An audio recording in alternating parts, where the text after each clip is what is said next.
ప్రభు అయినటువంటి యేసుక్రీస్తు నిజమైనటువంటి దేవుడు. యేసుక్రీస్తే నిజమైన దేవుడు. ఈరోజు క్రైస్తవ సంఘాలలో చాలా మంది తెలియపరుస్తున్నటువంటి ఒక దుర్బోధ ఏంటి అంటే, యేసుక్రీస్తు దేవుని కుమారుడిగా వచ్చాడు గాని దేవుడు కాదు.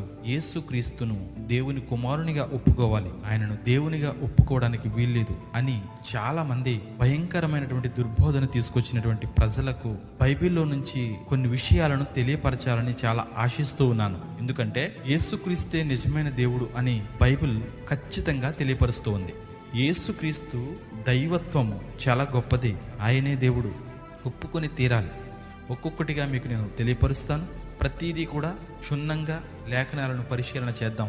రోమీలకు రాసినటువంటి పత్రిక 9వ అధ్యాయము 5వ వచనాన్ని మనం చదివితే, పితరులు వీరు వారి శరీరమును బట్టి క్రీస్తు వీరిలో పుట్టెను, ఈయనే సర్వాధికారి అయినటువంటి దేవుడై ఉండి నిరంతరము స్తోత్రార్హుడై ఉన్నాడు.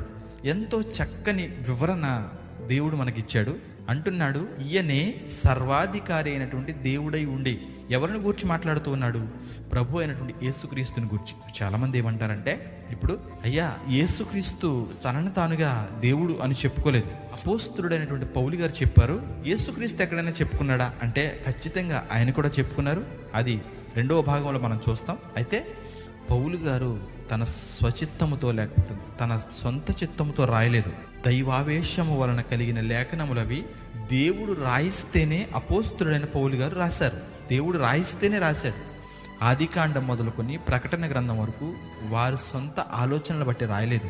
దేవుడు రాయించి మనకిచ్చినటువంటి ఈ గ్రంథము, దీనిలో మొట్టమొదటి పాఠంలో నేను తెలియపరుస్తున్నటువంటి పాఠం, ఆయనే సర్వాధికారి అయినటువంటి దేవుడు అని దేవుని వాక్యము సెలవిస్తుంది.